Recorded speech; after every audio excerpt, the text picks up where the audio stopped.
उत्तराखंड के चमोली में rescue operation अभी भी जारी है। सेना एनडीआरएफ की टीम राहत बचाव के कार्य में जुटी हुई है। हादसे में 10 से ज्यादा लोगों की मौत की खबर है। आईटीबीपी के जवानों ने कई लोगों की जान बचाई। रात भर जारी रहा सेना का रेस्क्यू ऑपरेशन। 150 से ज्यादा लोगों की बहने की आशंका जताई जा रही है। अभी भी टनल में कई लोगों के फंसे होने की आशंका है। तो टनल में अभी भी कई लोग फंसे हो सकते हैं, ये आशंका जताई जा रही है। सेना एनडीआरएफ की टीम राहत बचाव कार्य में जुटी हुई है। ऋषिगंगा ग्लेशियर के टूटने से आई बाढ़ पर सवार होकर आई मौत। रेणी और तपोवन के बीच करीब 1 घंटे तक ये नाचती रही। वहीं पहले ऋषिगंगा और फिर धौलीगंगा में उफान मारती लहरों ने किसी को बचने का मौका नहीं दिया। जो भी चपेट में आया उसे ली लिया। राहत और बचाव कार्य शुरू होने के बाद मलबे से कई शव बरामद हुए हैं। करीब 10 लोगों के मरने की अब तक खबर आई है। वहीं 150 से ज्यादा लोग बता दें कि अभी भी लापता है और ये माना जा रहा है कि वो पानी के बहाव में बह गए हैं। कल सुबह के वक्त जिसने भी ऋषिगंगा और धौलीगंगा का विकराल रूप देखा वो सहम उठा। सोशल मीडिया पर हो रहे वायरल वीडियो में बाढ़ को देखकर चीखते लोगों में लोगों का भय साफ नजर आ रहा है। और ये बहुत दर्दनाक मंजर 2013 के बाद ये देखा गया उत्तराखंड में। 150 से ज्यादा लोगों की बहने की आशंका जताई जा रही है। 10 से ज्यादा शव अब तक बरामद हो चुके हैं। वहीं अभी भी टनल में कई लोगों के फंसे होने की आशंका है। कल सुबह के वक्त जिसने भी ऋषिगंगा और धौलीगंगा का विकराल रूप देखा वो सहम उठा, डर गया।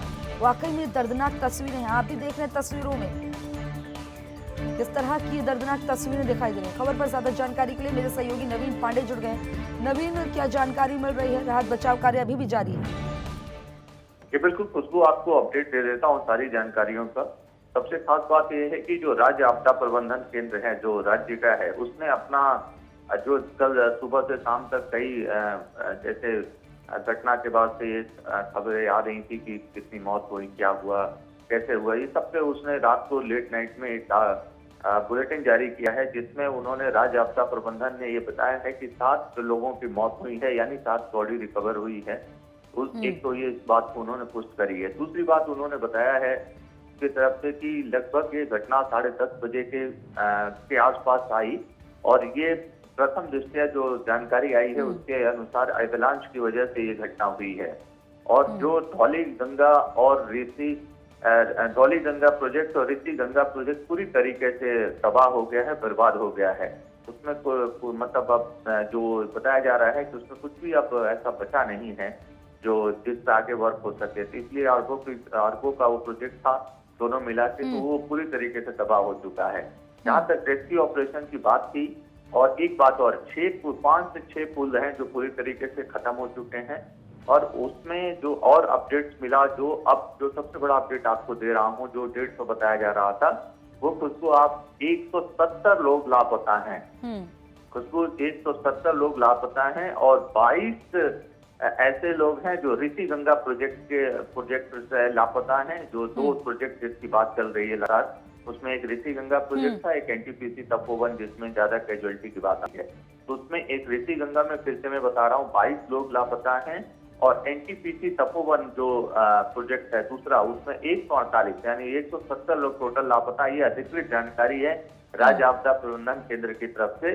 तो इसमें 170 लोग मिसिंग हैं।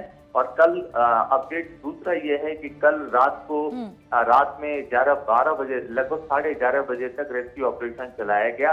अचानक पानी जो है जलस्तर वहां पे बढ़ गया धौलीगंगा और उसमें, जिसकी वजह से रेस्क्यू ऑपरेशन को रोकना पड़ा। रात में ही डीजीपी सहित अन्य लोगों ने ट्वीट कर इसकी जानकारी दी। तो अब रेस्क्यू ऑपरेशन जो है अभी ठीक 7 बजे से मान के चलिए कि शुरू हो चुका है। और उसके बाद से अब लोगों को जो भी वहां पे फंसे हैं या जो कुछ भी दुखद सूचनाएं सामने आएंगी वो सारी चीजें आपको नजर आ रही हैं। अभी भी जानकारी मिली कि टनल में अभी भी कई लोग फंसे हुए हैं, आशंका जताई जा रही है। जी बिल्कुल खुशबू, मैं वही बता रहा हूँ कि जो टनल में लगभग जो 22 लोग हैं, अभी जो अधिकृत राज्य आपदा केंद्र ने जानकारी दी है उसके अनुसार 22 लोग टनल में फंसे हैं। अब ये कहना, ये उसी रेस्क्यू ऑपरेशन को रात को चलाया जा रहा था। ये टनल देखिए 2 टनल है, एक टनल 1, टनल 2 करके है। टनल 1 से जो शुरू में 16 लोगों की बात आ रही थी, आईटीबीपी ने जो कल बचा लिया था एक बड़ा कार्य हुआ था। उसमें से दूसरे टनल में क्योंकि बहुत ज्यादा दिक्कतें थी, उसमें बहुत मुश्किलें आ रही थी और हमने कल अपने बुलेटिन में बताया भी था कि रात होने की वजह से कई प्रकार की दिक्कतें हो सकती हैं रेस्क्यू ऑपरेशन में। देखिए खुशबू वही हुआ, आखिरकार रात को आज रात लेट नाइट पे कई दिक्कतें हुई। सर्द मौसम है, बेहद टेम्परेचर दिक्कत थी, बिजली नहीं है, तमाम दिक्कतें थी, तो बावजूद उस पर रेस्क्यू ऑपरेशन चलाया गया था। तो रेस्क्यू ऑपरेशन गंगा के पास का गांव था, उसमें तो शाम को ही बंद करना पड़ा। कारण ये था कि वो घाटी है बिल्कुल, तो घाटी में बहुत दिक्कतें आ रही थी और बताया ये भी जा रहा था कि कुछ आवाजें भी आ रही थी। तो डर और दहशत का माहौल भी आपको बताऊं खुशबू उस रेणी गाँव में रहा, रात भर रहा। लोग तो ये भी खबर आई हमारे पास की कुछ लोग डर की वजह से ऊंची पहाड़ियों पे भी चले गए थे। हालांकि इस बात की बिल्कुल पुष्टि नवीन, नहीं ये कर जो पा रहे चीख हैं। पुकार सुनाई दी है, ये जो वीडियो सामने आए हैं, बेहद दर्दनाक है। जो लोग इसे देख रहे हैं वो खुद सहम गए। लेकिन इसमें एक चीज, एक मैसेज वायरल हो रहा है कि जितना उत्तराखंड में पेड़ों का कटाव हुआ है, कटान हुआ है, उसकी वजह से जो है इस तरह की नौबत आ रही है। मनुष्य जो है खुद ऐसी आपदा के लिए जो है जिम्मेदार है। जी बिल्कुल, खुशबू इससे भी एक नई बात आने लगी है और नई बात आ गई है इसपे कि आखिरकार ये एवलांच आया क्यों। सबसे बड़ा सवाल अब यहीं पे ठहर गया। जो घटनाएं थी, जो घटना होनी थी वो तो ही है, लेकिन अब सवाल यही कि एवलांच, देखिए सामान्य तौर पे एवलांच जो आता है वो जाड़े के दिनों में यानी सर्दियों में नहीं होता है, होता होगा लेकिन होता है। लेकिन ऐसी स्थिति ऐसे कैसे आया, इस पर वैज्ञानिक भी बहुत चिंतित हैं। आपको एक अपडेट इसके साथ में और जोड़ दूं, चूंकि आपने सवाल किया कि इसमें 7 वैज्ञानिकों की टीम आज अभी 7 बजे के आसपास रवाना हो चुकी है, जो जोशीमठ और आसपास की घटना स्थल जो है उसको देखेंगे और उनको जानकारी लेगी। ये मैं बता दूं, ये टीम केंद्र सरकार ने भेजी है, जो आज एयरफोर्स की, और एक और आपको अपडेट देता हूं कि एयरफोर्स की 3 से 4 हेलीकॉप्टर और पूरे MRA हेलीकॉप्टर कल देर रात तक शाम तक पहुंच चुके थे। लिए जो और बड़े साधन ऑपरेशन, हालांकि उसका कल भी सहयोग पूरा मिला है, लेकिन आज एयरफोर्स 7 वैज्ञानिकों को और बड़े आज पूरी तरीके से एयरफोर्स भी उसमें लग के पूरा तो ये जो आपने सवाल किया कि आखिर क्या वजह है, ये एक बहुत बड़ी विषय है। जब जाड़े में इतना एवलांच नहीं आता है तो ये एवलांच आया कैसे, 3 वजह आया। संख्या तो नहीं कि वहाँ खनन से पेड़ों के काट से 2016 में ये रोक दिया। 2016 में जो प्रोजेक्ट इस पे बात आ रही है, 2020 द्वारा प्रोजेक्ट शुरू हुआ।